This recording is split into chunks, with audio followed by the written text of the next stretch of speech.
Estamos retornando aqui a mais um ciclo do Professor Global, né? Eu coloquei aqui nesse primeiro slide não só o Professor Global, mas o Professor Global está em perene associação com o chamado Diraquistão, né? Que é o nosso grupo no CBPF. Então, seria uma atividade conjunta organizada pelo Professor Global através da AprendaNet e o nosso grupo Diraquistão no CBPF. É o milenar caminho da luz, né? Então, vamos falar do Ibn Haytham ao LHC. Por que nós estamos fazendo isso? Por que nós estamos discutindo a luz? Porque a luz é um ponto central na física. Não só na física, mas em várias áreas do conhecimento. Mas a física tem uma militância muito forte na compreensão da luz. A luz faz parte do conhecimento, né, de ciência, da física como ciência básica, mas da física também como aplicação, como tecnologia. Esse ano, 2021, nós estamos celebrando o milênio, os 1000 anos desse livro, que é o livro fundador da ótica moderna, chamado Kitab fi al-Manazir, que seria o livro da ótica, escrito por esse filósofo, físico, matemático, astrônomo, médico, chamado Ibn Haytham. Em português se usa também Al-Hazen. Em inglês também Al-Hazen, mas o nome original é Al-Haytham. Bom, então, nós estamos celebrando o milênio desse livro. Faz 1000 anos que esse livro foi lançado e nós ainda estamos compreendendo a luz. Então, nós vamos falar, estou colocando o milenar caminho da luz, porque nós estamos falando de 1000 anos de estudos de luz e é um caminho que vem sendo percorrido, mas que continua aberto. Eu vou explicar depois como o nosso ciclo de discussões, de reuniões sobre o milenar caminho da luz vai acontecer. Mas hoje é um dia especial, dia 19 de setembro de 2021. É exatamente o dia em que celebramos o centenário de Paulo Freire, que é uma luz para a educação. Então, nós estamos falando da luz Paulo Freire, no dia em que nós iniciamos também um ciclo de discussões, um ciclo de encontros, né, para celebrar os 1000 anos da luz dentro do sob o ponto de vista da ótica moderna. Então, vamos nos lembrar da importância desse grande brasileiro, desse grande educador brasileiro, que se preocupou com a educação de jovens, educação de adultos, educação das classes populares, educação dos oprimidos, dos socialmente oprimidos. Então, é uma grande alegria a gente poder falar da luz, né, no dia em que uma luz se acendeu no Brasil, que foi 19 de setembro de 1921. Então, Paulo Freire foi um transgressor, né? Transgressor no sentido aquele que ultrapassa barreiras. Ele ultrapassou muitas barreiras, né? Pensou muito à frente. Foi um libertador, porque ele libertou as pessoas da ignorância, libertou milhares de pessoas, né, do analfabetismo. Ele diretamente e depois a sua obra. A sua obra continua sendo uma obra de libertação. E um emancipador, né? O emancipador significa justamente no sentido latino do termo, né? Ex manus, né? Aquela mão que oprimia. Então, é a libertação também de uma mão opressora.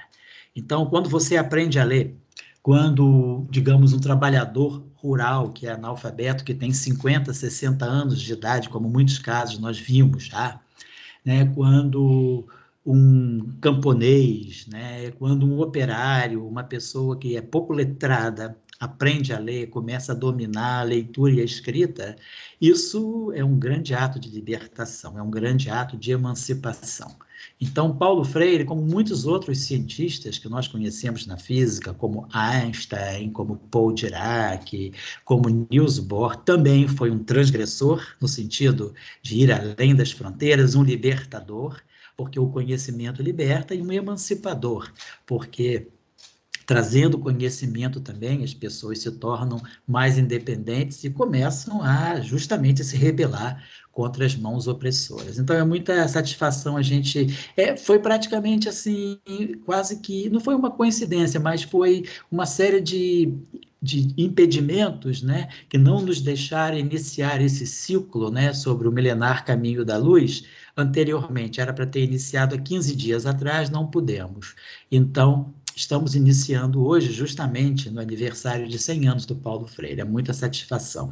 E essa é a obra de Paulo Freire, que eu deixo aqui, né, vamos dizer, uma obra que está na sua alma, que é Educação e Realidade Brasileira, que foi uma tese, né, de concurso, né, para a cadeira de História e Filosofia da Educação, que ele defendeu para se tornar membro da Escola de Belas Artes de Pernambuco, né, em 1959. Então, é o trabalho, né, que caracteriza muito bem todo o caminho percorrido por Paulo Freire, né?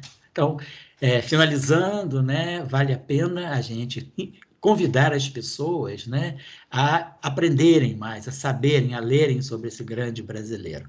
E justamente também no Professor Global, nós convidamos, né, 2 colegas da Universidade Federal de Santa Catarina, o Demétrio e o José André Angotti, para fazerem uma bela palestra sobre Paulo Freire. Eles são especialistas, né, na obra de Paulo Freire. Então, esse vídeo dessa palestra sobre os 100 anos de Paulo Freire também já está disponível no Professor Global.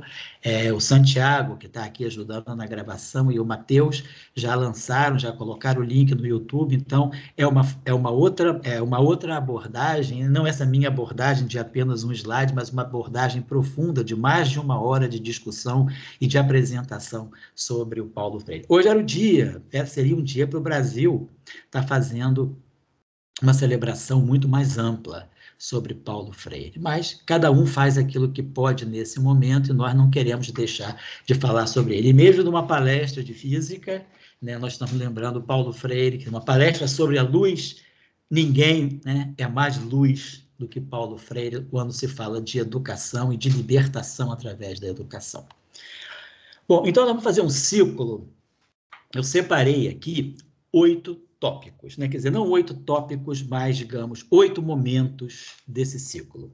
Então, o milenar caminho da luz, já está explicado por quê, porque são 1000 anos, né? 1 milênio da obra Kitab fi al-Manazir, do Ibn al-Haytham.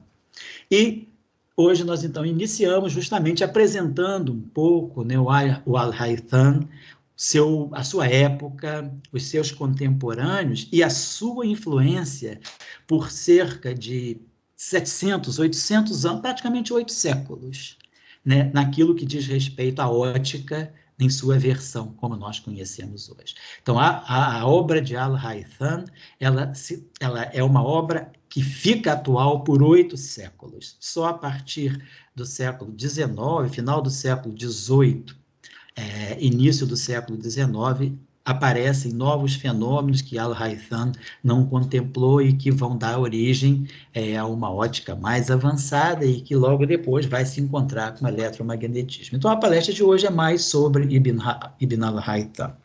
Depois nós temos a influência do Al-Haytham na Revolução Científica dos séculos XVI e XVII. Né? Então, nós vamos falar lá na frente, né, no finalzinho de hoje, quem são essas pessoas que leram Al-Haytham e foram fortemente influenciadas por ele. Grandes astrônomos, grandes físicos, todos eles passaram pela leitura, né, pelo aprendizado com a obra de Al-Haytham, como foi o caso de Copérnico, como foi o caso de Galileu, como foi o caso de Tycho Brahe, como foi o caso de Kepler, Newton, Huygens, Bradley. Vou colocar uma lista de pessoas, de físicos, né, e de astrônomos que se letraram praticamente nas suas áreas, né, na área da astronomia e da ótica, através da obra de Al-Haytham. Aliás, Al-Haytham produziu muitos trabalhos. Né? Na linguagem de hoje, né, na linguagem meio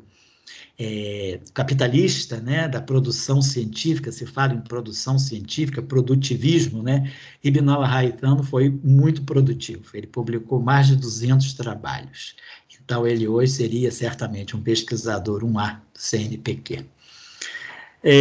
Depois do al-Haytham, nós vamos passar para dar o salto para a Revolução Científica dos séculos XVI e XVII. Então, como a luz era vista foi vista nos séculos XVI e XVII, sobretudo, né, os grandes debates de Kepler, de Huygens e de Newton. Então, nós vamos falar a visão da luz praticamente 700 anos, né, depois de Al-Haytham. Al-Haytham é século XI, como nós vamos ver, e nós vamos estar falando daqui a pouco, século XVII, século XVIII até, na verdade. Bom, então, a partir da Revolução Científica dos séculos XVI e XVII, nós começamos a falar já da luz no século XVIII e a luz no século XIX, que é quando a luz, então, se encontra com o eletromagnetismo. Então, aí fica clara a relação entre luz e fenômenos eletromagnéticos através dos trabalhos também de Maxwell, sobretudo de Maxwell.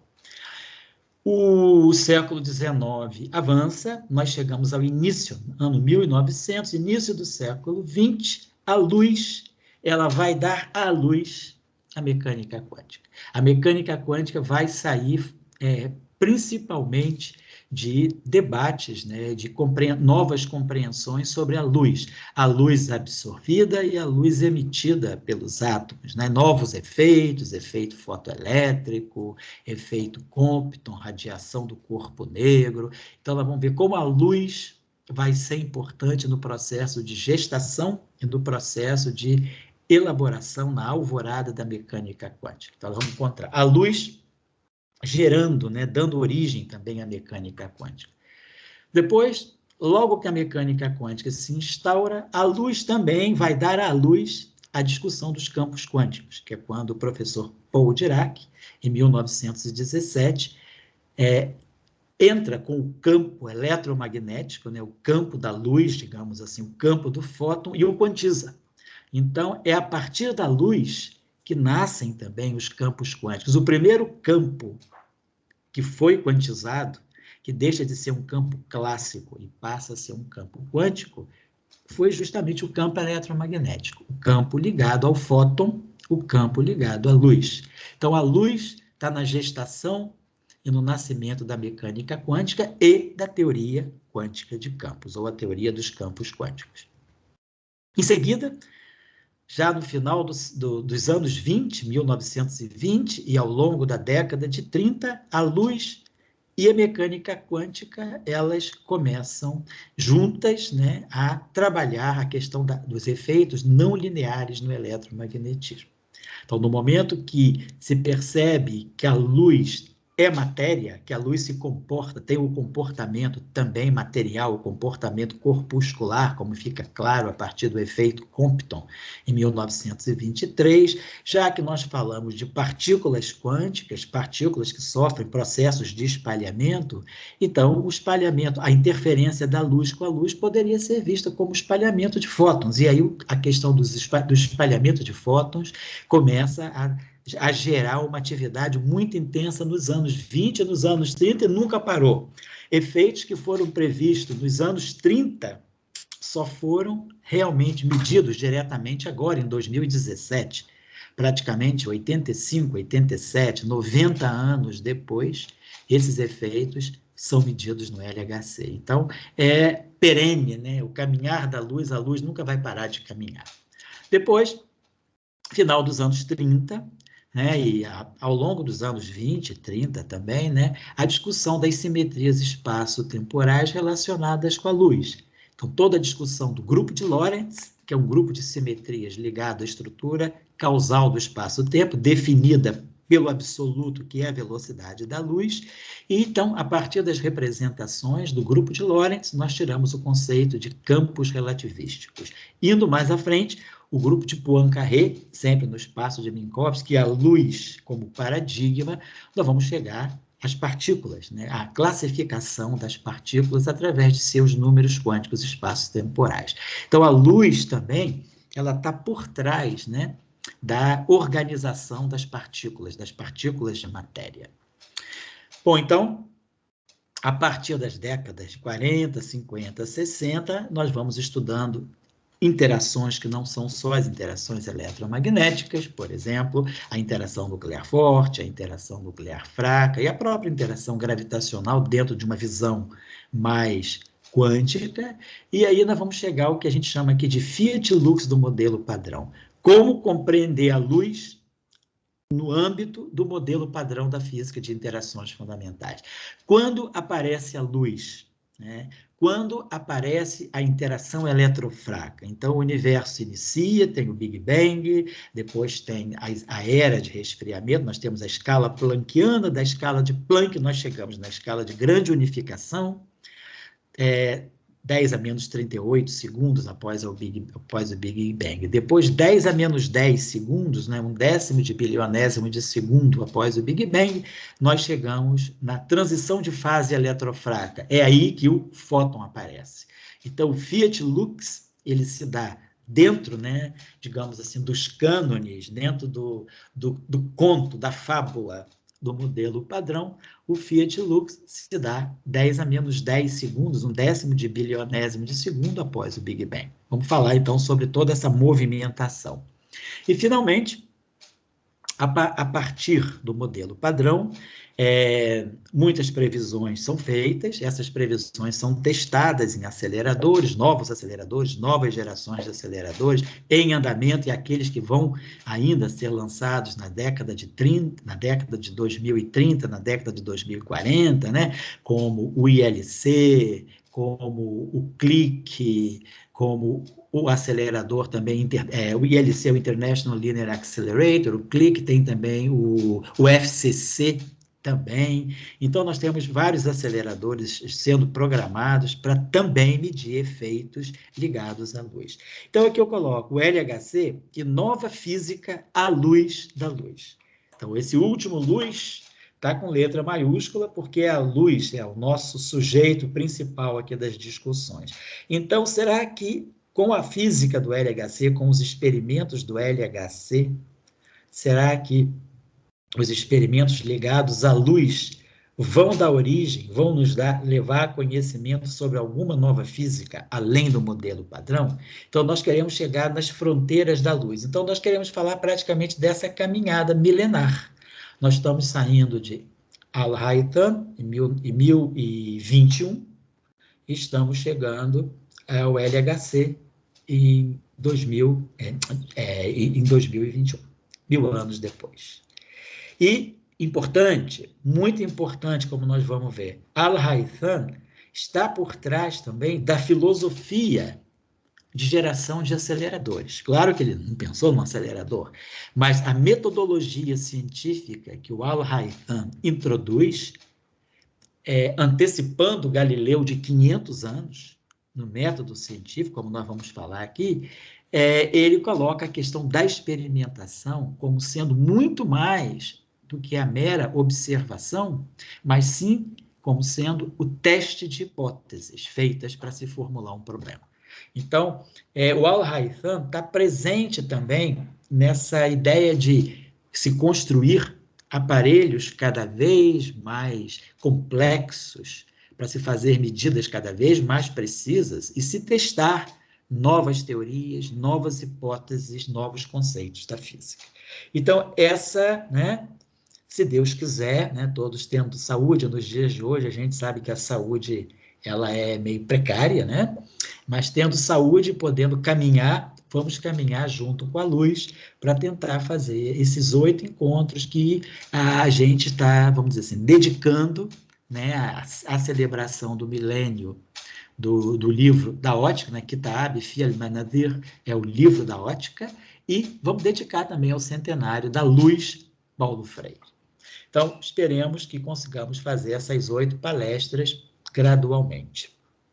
Pensando sempre no estudante principiante, no estudante de graduação, no estudante, o licenciando, que vai ser professor, porque o que a gente vai querer trazer muita discussão aqui é o contexto. Não é chegar aqui, dar um monte de equação, chegar aqui, fazer uma delivery de equações, me colocar como motoboy das equações, não é isso que eu vou fazer aqui. Eu vou trazer o contexto, a discussão, o debate, a luz e as épocas em que a luz foi discutida, com que ferramental, com que tipo de debate. Então, é isso que nós vamos fazer. Não vamos esperar que é mais fácil entregar hoje uma pizza do que uma equação. Vamos lá. século IV, então para chegar ao Haytham, vamos fazer uma leitura um pouquinho mais, não, bastante anterior. Nós estamos falando do quarto século antes de Cristo. Lembrando que Al-Haytham está no 11º século, então são 15 séculos. 15 séculos atrás. Aristóteles, no quarto século antes de Cristo, ele é o primeiro a realmente querer discutir a luz. E ele gera a chamada teoria da intromissão. O que é a teoria da intromissão? É que a visão ela é produzida por raios que atingem os olhos. Essa discussão não é óbvia. Para a gente, hoje é óbvia. São os raios luminosos, os raios que atingem os olhos, e a gente tem o mecanismo da visão. Mas a gente vai ver que essa discussão, essa visão, né?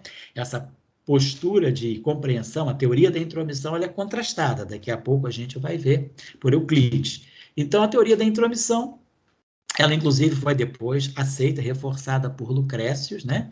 No primeiro Lucrécio, né, que a gente fala, ou Lucrécius, no primeiro século antes de Cristo, né? Lucrécio viveu entre os anos 50 e 90, 94 antes de Cristo, e Lucrécio, que foi o autor do De Rerum Natura, né? Era um filósofo natural, ele aceitou prontamente a ideia de Aristóteles de que a luz, né, quer dizer, a visão é produzida por raios, né, que atingem os olhos.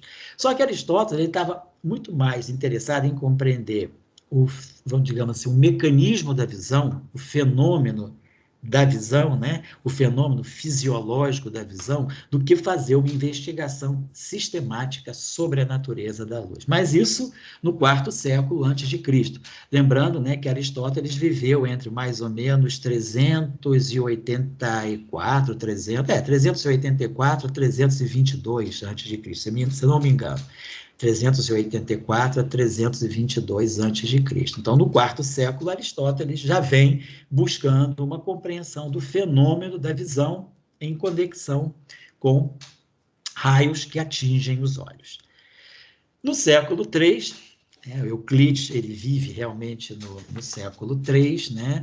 Praticamente 100 anos depois, quase 100 anos depois de Aristóteles, e ele vem com uma proposta conflitante, que é a teoria da emissão. Então, segundo Euclides, né, a visão é produzida por raios que são emitidos pelos olhos.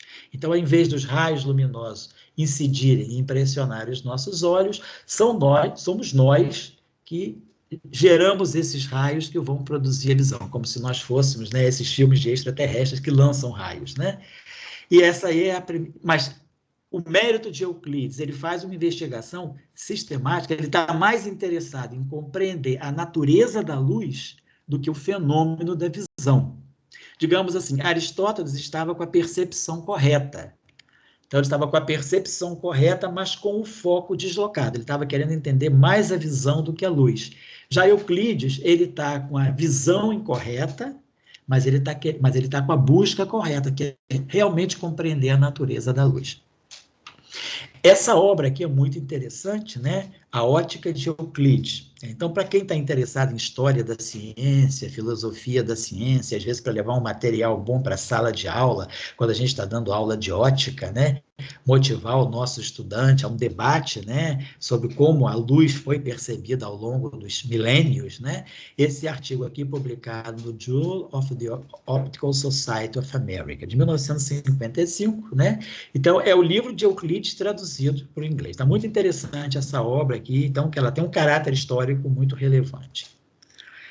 Depois, entre o século II e o século I e século II, né? Foi quando Ptolomeu viveu, né? Ptolomeu está aí nesse período entre o século I e o século II depois de Cristo, né? Então, o Ptolomeu, ele sustenta a visão de Euclides, a teoria da emissão. Nós emitimos os raios para ter a visão. E essa ideia ficou mantida, né, por praticamente quase 1000 anos, até Al-Haytham. É Al-Haytham que agora vai dar o norte correto para essa discussão da visão, no seu livro de ótica, do qual nós vamos falar já já. Agora, Ptolomeu fez estudos interessantes.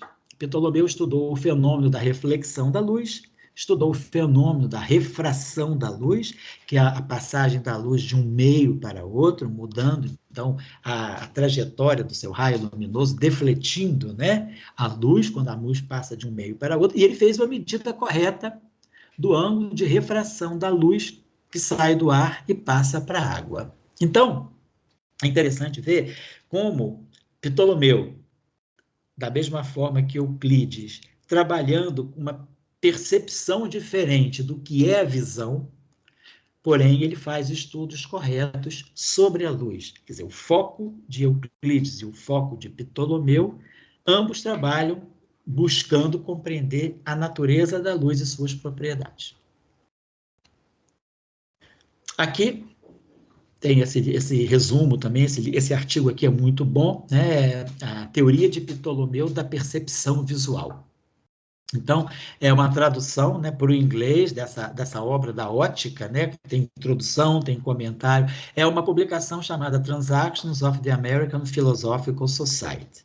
Né, foi publicada em 1996 pela American Philosophical Society. É um belo livro também, assim, para quem está interessado em estudar a história da ciência, a filosofia da ciência, e trazer esse debate, né, enriquecedor para a sala de aula, que é o confronto de visões, que é o que é importante trazer para o nosso estudante, é que a ciência, né, ela não tem, a física ou a ciência, qualquer área do conhecimento, ela não é absoluta, né? Ela tem visões, né? A gente debate ideias, a gente debate percepções, e o debate depois é confrontado por alguma forma, nas ciências naturais, alguma forma de experimentação. E nas ciências humanas, alguma forma também de mensuração, mensuração de conceitos, né? Mensuração no sentido de consistência dos conceitos. Mas o que é importante é confrontar visões. Então, eu acho que esse tipo de debate traz duas visões diferentes, a teoria da emissão e a teoria da intromissão, mas todo mundo tem uma percepção em comum, que é compreender a luz. Finalmente, então, nós damos esse salto de praticamente 1000 anos, saímos do século I, século II depois de Cristo, e vamos para o século vamos para o século XI depois de Cristo. Al-Haytham, ele vive entre 965 e 1040. E entre 1011 e 1021, sendo prisioneiro, né, um pouco como o Antônio Gramsci, né, que escreveu os seus livros, né, no cárcere, os cadernos do cárcere. Né? E aqui o Al-Haytham, ele escreve o seu livro da ótica, o Kitab fi al-Manazir, entre 1011 e 1021, nesses 10 anos em que ele está preso, ele está encarcerado por um dos califas lá no Egito. E em 1021 ele termina essa obra, que nós então estamos celebrando, que é o pioneiro da ótica moderna, como foi declarado pela própria Unesco em 2015. Né? 2015 foi o Ano Internacional da Luz, e a Unesco declarou, né, que Al-Haytham é o pioneiro da ótica moderna. Claro, não foi a Unesco, foi o corpo científico, né, com que a Unesco se consultou, e então uma celebração muito justa, uma homenagem muito justa, né, a esse que realmente ele é uma espécie de um Newton da ótica, né, da mesma forma que Isaac Newton faz toda a sua modificação da mecânica, né, lá no final do século XVII, né, final dos anos 1600, o Al-Haytham, ele dá essa mudança de trajetória na ótica. Então, ele é o patrono da ótica moderna. Mas, isso aí, importante, por que o livro dele influenciou? Porque o livro dele, o livro da ótica, foi traduzido para o latim anonimamente, não se sabe quem exatamente o traduziu, provavelmente aqueles monges, né, dos mosteiros que se dedicavam aos estudos, no final do século XII. Final do século XII, alguns autores dizem que início do século XIII, mas digamos assim, localizando, final do século XII, então essa obra já vai estar disponível, e depois, com a imprensa, né, por Gutenberg, o livro vai ser publicado e vai ser mais disseminado. E Al-Haytham, ele se dedicou à física, à matemática, tem vários tratados dele de matemática, astronomia, filosofia, lógica, metafísica e medicina. Sobretudo sobre a questão do aparelho do nosso sistema óptico, né? O nosso sistema ocular. Então, é daqueles filósofos antigos, daqueles filósofos que tinham né?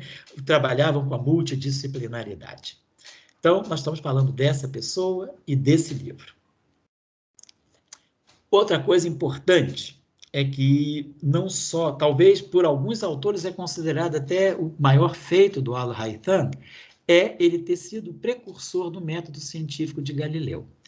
Porque ele coloca a experimentação, né, o experimento, dentro de um outro patamar.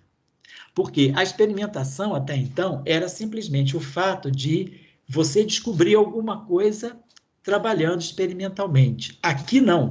Ele diz que o experimento é uma complementação da teoria, das hipóteses. Então, é preciso fazer experimentação, e a experimentação ela tem que ser repetida exaustivamente. Então, aí já tem até um sentido de estatística, né, para você comprovar um resultado, para você poder justamente verificar hipóteses básicas de uma formulação. Então, ele sai vamos dizer assim, do pressuposto de que a boa ideia ela já está certa. Não, ele diz, podemos ter hipóteses muito boas, mas é preciso que as hipóteses sejam comprovadas. Então, o experimento é parte fundamental para os testes, né, das teorias, dos modelos matemáticos. É o que se faz hoje, né? A teoria, vamos dizer, sobretudo nessa física mais fundamental, física de partículas, astrofísica, muitas vezes, né, as ideias elas vêm muito antes dos experimentos, e os experimentos são feitos, às vezes, décadas depois, né? É preciso construir aparelhos sempre mais complexos para verificar que aquela descoberta, que aquela teoria está sendo comprovada. Foi assim, por exemplo, com as ondas gravitacionais, né, da teoria de Einstein. Foram 100 anos para se medir as ondas gravitacionais, foram 100 anos para se detectar buracos negros, foram 48 anos para se detectar o bóson de Higgs, foram 26 anos para se descobrir os neutrinos. Então, sempre essa ideia de que você tem uma boa teoria, que funciona muito bem matematicamente, satisfaz os critérios lá do professor Dirac, de beleza matemática, de estética, mas o experimento tem que ser feito.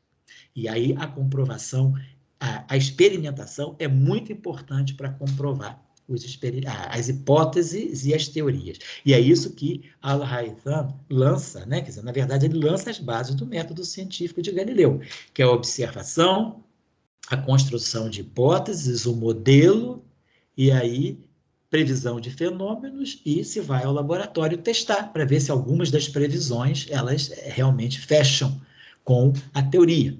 Então, e sem dúvida, Galileu foi influenciado pelos conhecimentos, né, pelo conhecimento da obra de Al-Haytham. Então, no Ocidente, nós atribuímos o método científico como sendo o método científico galileu-newtoniano.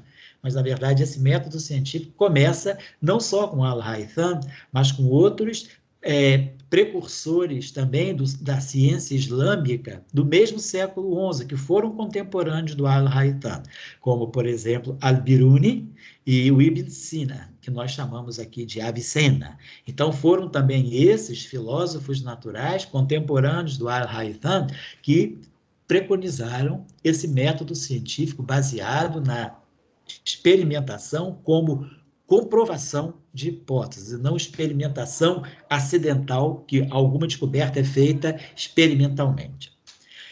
Ele também redigiu vários textos sobre a luz das estrelas, a luz da lua, o halo dos objetos celestes e o arco-íris. Então, importante, né? Dentro da obra dele tem não só o Tratado da Luz, mas também tratados da luz de uma forma interdisciplinar com a astronomia. E aqui, nesse seu artigo, nesse seu escrito, nesse seu texto chamado Discurso sobre a Luz, ele antecipou o princípio de Fermat, né, de que a luz ela se ela vai de um ponto para outro do espaço, procurando sempre aquele tempo mínimo. Ela vai escolher sempre o percurso que vai dar o tempo mínimo. Isso é o princípio o princípio da minimação, é o princípio do tempo mínimo, né? O princípio de Fermat do tempo mínimo. Então, isso também, Al-Haytham, ele lança isso como uma hipótese de que a luz ela vai de um ponto a outro, escolhendo a trajetória que dá o tempo mínimo. E ele também discutiu o fenômeno da dispersão da luz, ou seja, o índice de refração passa. Quando o índice de refração, num certo meio, o índice de refração depende da frequência da luz. Então, a luz sofre o fenômeno da dispersão. Ele também já estudou esse fenômeno, que é um fenômeno muito importante e que hoje nós estudamos exaustivamente no âmbito das teorias não lineares. Aqui, esses dois livros aqui eu acho que são interessantes para quem quiser compreender um pouco melhor as bases, né, da ótica de Al-Haytham. Aqui é a ótica, né, de Ibn al-Haytham, esses livros, dos livros 1 a 3, né, uma visão sobre a visão direta, também está traduzido e publicado aqui pela Universidade de Londres, e a percepção filosófica da ótica de Al-Hazen. Como eu tinha falado, né, algumas vezes aparece Al-Haytham, Al-Hazen, Al-Hassen com C, mas é sempre o Al-Haytham. Então, esse trabalho aqui, publicado na Ciências e Filosofia Árabes, né, é uma percepção filosófica da obra de Al-Haytham. Esse artigo aqui é muito interessante, é um artigo escrito por um árabe, é muito interessante. Depois também, essa série aqui, nesse jornal aqui, né, essa revista Ciências e Filosofia, Ciências Árabes, né, e Filosofia, né, na verdade fala muito das ciências do Islã. Então, ele publica muita coisa sobre esses filósofos naturais árabes. Esse artigo aqui, esse livro, esse estudo aqui é muito importante, é o estudo da cinemática dos objetos celestes. Estrelas, Al-Haytham faz um estudo sobre o movimento das estrelas. Ele não considera as estrelas fixas, ele vê as estrelas como sendo objetos que se movimentam. Está aqui também publicado nesse artigo aqui de 2007, esse autor aqui, né, o Rashed, e esse livro aqui também, esse artigo aqui também, A Nova Astronomia do Al-Haytham. É interessante porque aqui ele já começa a falar, ele começa a perceber a Via Láctea como sendo um conjunto de alguma coisa. Claro, não se tinha um conceito de galáxia, mas ele já fala da Via Láctea, aqui. Vamos falar depois sobre isso. Então, aqui, esse artigo aqui é muito ilustrativo também, desse Eckhart, eu esqueci o primeiro nome dele, mas é o senhor Eckhart, né? Que é o grande debate primordial, que é o estudo, né, na verdade, são as discussões que Al-Haytham fez sobre a localização da Via Láctea com respeito à Terra. O que era a Via Láctea para o Al-Haytham? O conceito de galáxia ele só aparece há 100 anos atrás, cerca de 1920, 1922, quando Hubble ele mostra que as galáxias são um grande conjunto de bilhões de estrelas, né?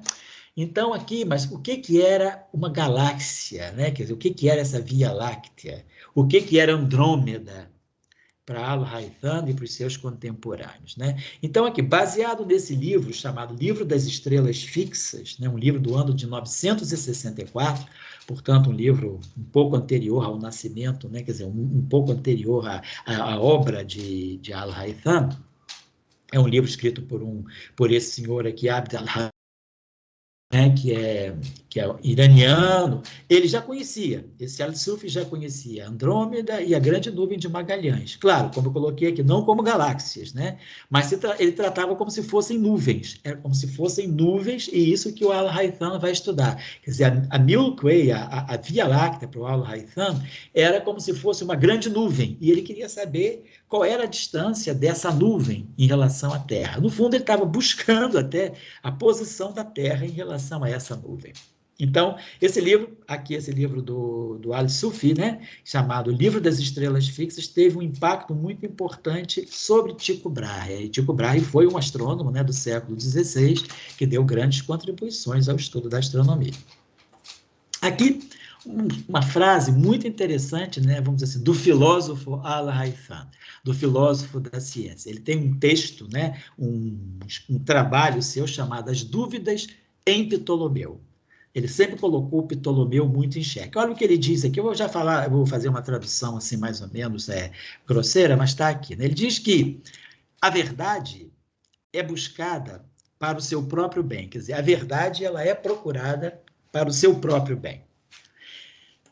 Não é uma pessoa que estuda os livros dos seus antecessores, né, e que dá rédeas livres, né, ou que deixa livre a sua, né, da pessoa, disposição natural de olhar para essas obras de uma forma favorável, não é essa pessoa que está buscando a verdade. Então, o que ele está querendo dizer aqui é que não adianta a gente pegar as obras que nos chegam, as obras de nossos predecessores, né, e querer sempre pensar favoravelmente a elas, né? Não é assim que se busca a verdade. Ele fala, não, ao contrário.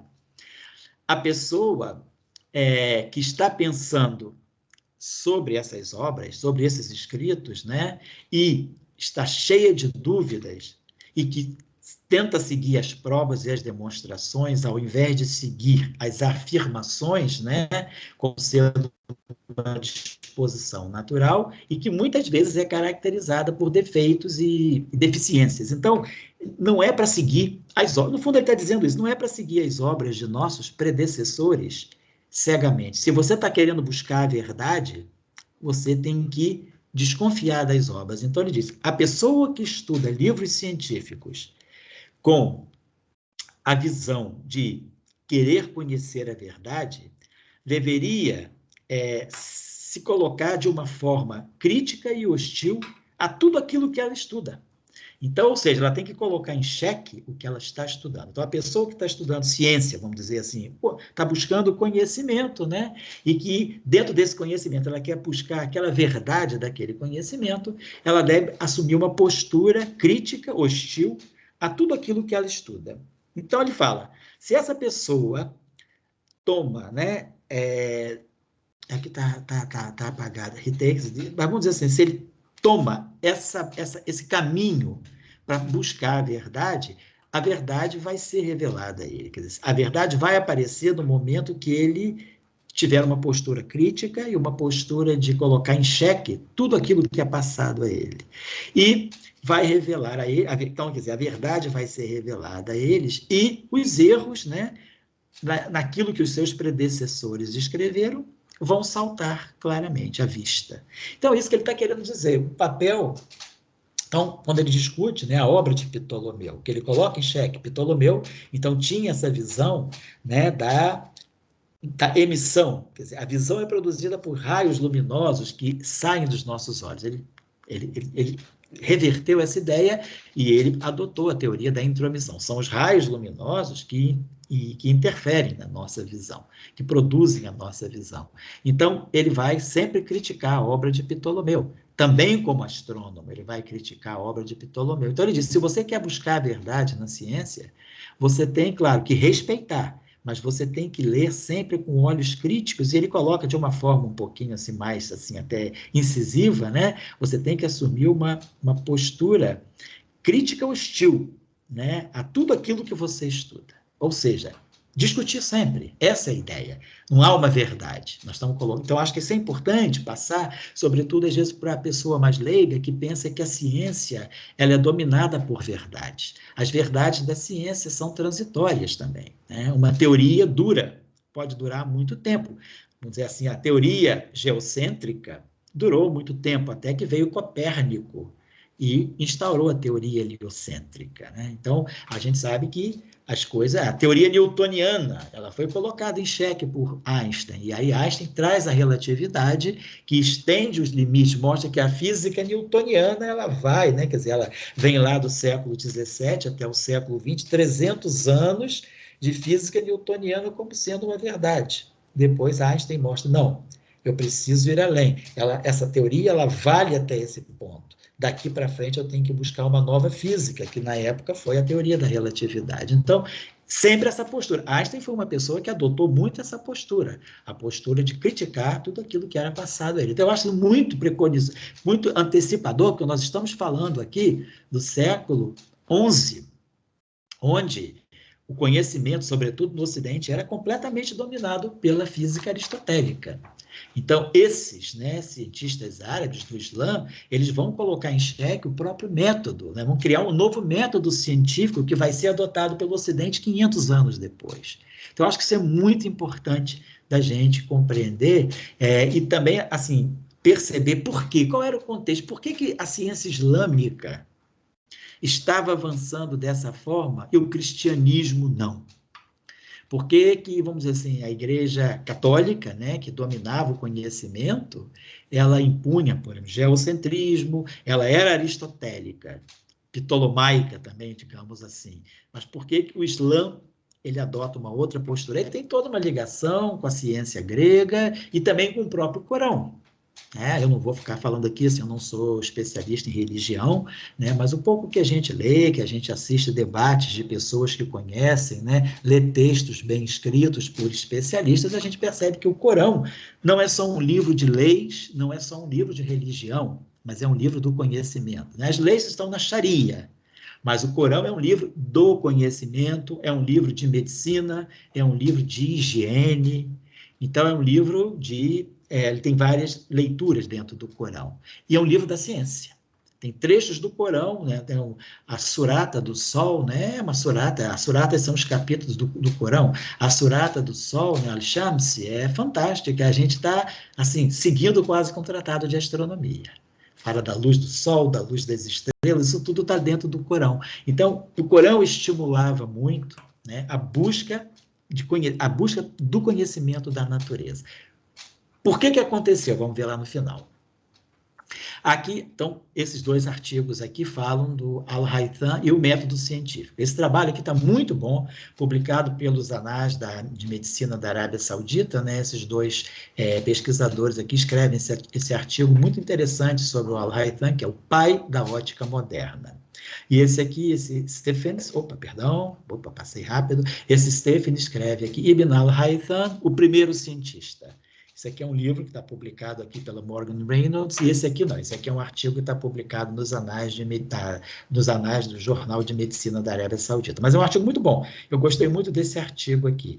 Assim, ele está, digamos assim, dentro de uma visão bem pragmática, mas dá uma ideia bem clara de quem é o Al-Haytham. É um texto muito fluido, né? Muito interessante. Depois, aqui eu achei esse artigo interessante, porque ele nos coloca em conexão com Paulo Freire. Esse autor aqui, Bethany, ele coloca, Ibn al-Haytham seria uma resposta ao ensino de ciências multicultural, ao ensino multicultural das ciências. A gente sabe que Paulo Freire era um multicultural. O ensino com ele era um ensino que aproveitava todas as culturas, todas as etnias, quer dizer, todo o conhecimento que a pessoa traz, né, da sua caixinha na sociedade, né, da sua cultura, da sua diversidade cultural. Então, eu achei esse artigo muito interessante, né, sobretudo para quem trabalha com educação. Se tiver algum estudante de licenciatura ou alguém interessado assim na questão da educação, eu achei esse livro aqui muito interessante porque, na verdade, esse autor pergunta, será que o Al-Haytham ele não poderia nos ajudar na compreensão do que é o ensino multicultural da ciência? E aí, quando falou de ensino multicultural, educação multicultural, a gente está falando de Paulo Freire também. Então, eu gostei muito desse artigo aqui também. Aqui, esse artigo, publicado no Journal of the International Society for the History of Islamic Medicine, está aqui a referência, então, o Al-Haytham, o homem da experiência. Então, é um homem da experiência, um homem da experimentação, os primeiros passos, né, sobre a ciência da visão. Também é um artigo muito interessante que eu deixo a referência aqui para quem se interessar. Já estamos caminhando para o final. Os contemporâneos aqui de Al-Haytham, no período áureo da ciência islâmica, Al-Biruni, como eu falei, também praticamente não, contemporâneo de Al-Haytham, e Al-Haytham morre em 1040, e Al-Biruni em 1048, e o Avicenna, Ibn Sina. São todos eles nascem assim e morrem mais ou menos, tem um período muito longo de sobreposição. As vidas deles, né, interferem durante de algumas décadas. Muito interessante. Então, a ciência islâmica, esse é o período áureo da ciência islâmica, né? Com Al-Biruni, que também era um precursor do método científico, da mesma forma que a Avicena, e o Al-Haytham. E aí a gente se pergunta hoje, o que aconteceu com a ciência islâmica? Eu não sou absolutamente especialista em história da ciência, né? Eu sou um interessado, um leitor de textos e um, digamos, frequentador de seminários, mas eu não tenho, assim, base, né, para poder ficar falando de história da ciência. Mas eu vim a conhecer Ibn Khaldun pelos sociólogos, né? Assim, o meu contato mais forte com o Ibn Khaldun, quer dizer, o professor Abdo Salam, lá em Trieste, né, ele era, assim, como ele era islâmico, né, e ele fazia assim, ele acreditava muito no poder da ciência islâmica, desse século áureo aqui, então, ele sempre nos citava muito Al-Haytham, Al-Biruni e Avicena. O professor Salam, assim, eu não conhecia Al-Biruni até conhecer o professor Salam. Eu peguei alguns textos até para ler sobre Al-Biruni, porque ele se referia muito a Al-Biruni. Ele tinha uma biblioteca muito boa, né, de pensamento islâmico. Então, Al-Haytham, Al-Biruni e Ibn Sina, né, foram esse período áureo da ciência islâmica. E o professor Salam também falava do Ibn Khaldun. Mas eu vim conhecer melhor e ler alguma coisa sobre Ibn Khaldun com o meu filho que é sociólogo, né? Mas durante a sua graduação na UFRJ, no IFIX, ele fez uma disciplina em que a professora desse curso trabalhou muito Ibn Khaldun. E aí, com o meu filho, eu pude ler textos, né? Então, Ibn Khaldun foi um sociólogo, vamos dizer assim, ele é o precursor da filosofia. Né, da sociologia. Hoje nós conhecemos os fundadores da sociologia nos tempos modernos, né, no século XIX, no século XX, foram Marx, Durkheim e Max Weber, né? Digamos assim, os três pilares da sociologia moderna. Mas esse Ibn Khaldun foi um proto-sociólogo. Ele é um sociólogo que viveu praticamente no século XIV, iniciozinho do século XV, mas ele vive no século XIV. E, além de ser sociólogo, ele foi filósofo e historiador. E ele tem esse livro, Al-Muqaddimah, que é um livro que ele faz uma teoria para a história. E tem muitas coisas que ele trabalha. O Ibn Khaldun trabalha a relação, ele fala do trabalho, ele fala do lucro. Ele, assim, de uma certa forma, ele é precursor do Marx também. E ele é muito interessante. E ele, num dos seus livros, ele faz um estudo muito claro para mostrar por que a ciência islâmica entrou em declínio. Na verdade, por que o Império Islâmico, como sociólogo, ele estuda por que entrou em declínio. Então, se alguém quiser, às vezes a gente se pergunta, poxa, mas a ciência árabe chegou a um apogeu, construiu coisas maravilhosas, palácios, a gente vai na Espanha, por exemplo, né, Granada, outras cidades espanholas que mostram o esplendor, né, do período dos califados árabes na Espanha, né? Na Espanha medieval, na Espanha lá dos século VIII, século IX, século X, né? Até eles serem depois expulsos da Espanha, né? Mas, assim, enquanto houve os califados, né, os sultanados árabes na Espanha, havia um progresso muito grande. Tratamento da água, assim, redes, né, de fornecimento de água, as cidades bem organizadas, e depois houve um declínio muito grande do mundo islâmico e da ciência islâmica. Ibn Khaldun é a chave para essa compreensão. Então, eu estou deixando isso aqui porque é um autor que está fora da nossa trajetória na física, né? Eu conheci o Ibn Khaldun, assim, mas nunca li. Lá em Trieste, com o professor Salam, eu nunca cheguei a ler nada sobre o Ibn Khaldun. Eu li bastante coisa sobre Al-Biruni, algumas coisas sobre Al-Haytham, mas sobretudo Al-Biruni e Avicena. Mas o Khaldun eu pude ler mais recentemente quando o meu filho estava fazendo o curso estava na graduação em Sociologia aqui no IFIX, e ele teve uma disciplina que trabalhou muito Khaldun. E eu me interessei, pude ler, e realmente, assim, a gente compreende exatamente o que houve, o porquê do declínio da ciência islâmica. Aqui, estou colocando aqui os nomes ligados à Revolução Científica dos séculos XVI e XVII. Então, nós temos um salto quântico, né, que nem é quântico de tão grande, que é gigantesco, né, do século XI, praticamente, para o século XV, século XVI e XVII. Então, Copérnico, Tycho Brahe, Galileu, Kepler, Descartes, Huygens, Zahn, Newton e Bradley. Todos esses grandes físicos, astrônomos, né, que foram expoentes, né, da revolução científica do século XVI e do século XVII, foram leitores do Al-Haytham. Todos eles estudaram Al-Haytham, que Al-Haytham, além de já ter sido traduzido no final do século XII, os livros já estavam impressos, então as pessoas puderam estudar. O próprio Newton estudou o Al-Haytham. Então, estou querendo colocar que a gente, na próximo encontro, vai falar da revolução científica do século XVI e do século XVII, mas, assim, trazendo essa grande influência do Al-Haytham. Então, a ótica, né, quer dizer, o conhecimento de Al-Haytham, o método científico dele, o método científico dele, que foi elaborado junto com Al-Biruni, Avicenna, lá no século XI, ele chega a Galileu, e Galileu o promove e o traz de volta para a ciência ocidental, com o Renascimento.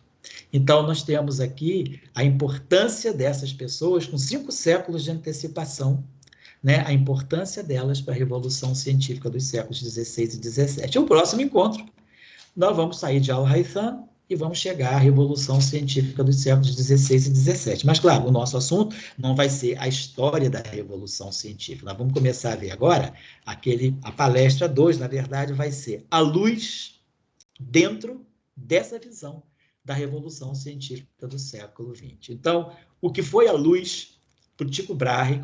Qual foi a importância da luz para Copérnico, para o Brahe, para o Galileu?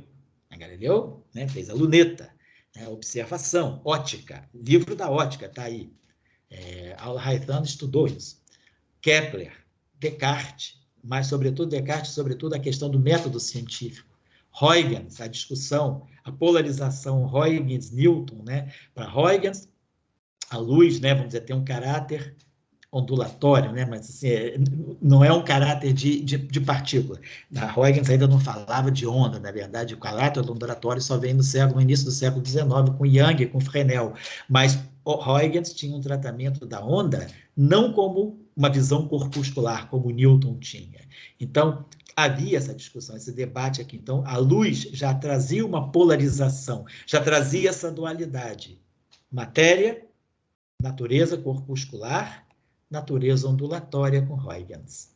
E Zahn era um astrônomo que fez importantes descobertas também e discutiu a luz, discutiu também o fenômeno da visão. E o Bradley foi uma pessoa que, no início do século XVIII, 1720 e pouco, ele obtém a velocidade da luz no vácuo e tira um valor muito bom para a época, 304.000 quilômetros por segundo, contra os que nós conhecemos hoje, né, 299.000, mas 300.000 quilômetros por segundo. Então, Bradley obtém 304.000 quilômetros por segundo para a velocidade da luz no vácuo. Então, nós vamos trabalhar um pouco qual é a visão da luz. Então, Al-Haytham, ele define a ótica, ele define o conceito de reflexão, refração, dispersão e trabalha também algumas leis fundamentais, define o conceito de raio luminoso, define o conceito de frente luminosa. Então, ele realmente é um precursor da ótica moderna. Depois, como a ótica se instaura, quer dizer, como chega Newton, Kepler, que vai estudar, por exemplo, a questão da interferência, a questão da linearidade, né? Então, Kepler já questiona um pouco a questão, a linearidade no início do século XVII, em torno de 1605. Eu vou trazer isso da próxima vez. Então, nós temos toda essa influência, todo esse grupo aqui de expoentes, né, da revolução científica dos séculos XVI e XVII, influenciados por Al-Haytham. Então, esse vai ser o nosso próximo encontro, a luz nos séculos 16 e 17. Claro que vai ser uma longa caminhada, como nós colocamos aqui, vamos passo a passo construindo a visão da luz. Cada vez mais a luz vai ganhando um status de compreensão dentro da física, e hoje a luz já está pronta, talvez, para fazer o seu parto de uma nova física. Então, será que a gente vai descobrir nova física a partir da luz? No LHC, quem sabe, ou então nas próximas gerações de aceleradores que estão em construção, como eu já falei, o ILC, como o CLIC, né, como aceleradores de muons também, que estão em projetos para serem construídos, aceleradores lineares de muons, o FCC Electron Positron, então tem toda agora uma geração de novos aceleradores que vão ser construídos, né, aceleradores de leptons, né, aceleradores leptônicos, para poder fazer medidas de alta precisão das descobertas que forem feitas pelo LHC. E a luz está aí, vamos falar lá no finalzinho. A medida mais recente da luz, né, no LHC, foi a medida do espalhamento luz-luz, né? O espalhamento de Delbrück, que foi medido depois de praticamente 84 anos, né? O salto entre a teoria e a experimentação foi de 84 anos. Aqui seguindo também o Al-Haytham, né, que fala, ó, vamos iniciar, fazer a teoria, fazer as hipóteses, mas precisamos medir, precisamos de um experimento. Tentou-se muito o experimento luz-luz, né, o espalhamento fóton-fóton, e finalmente ele foi detectado diretamente em 2017. Em 2009 ele tinha sido detectado indiretamente, um fóton físico e um fóton virtual, mas em 2017 foram 2 fótons físicos, 2 fótons verdadeiros que foram espalhados, e a medida deu resultados muito interessantes. Então, iniciamos o nosso ciclo, né, do caminho milenar da luz, vamos compreendendo a luz aos poucos, vou tentar sempre trazer o contexto, a discussão, para que o estudante, e as boas referências, provavelmente as referências mais primárias possíveis, né, para poder a pessoa saber o debate da época, né, que eu acho que é muito importante a gente beber água na fonte, para compreender uma boa teoria.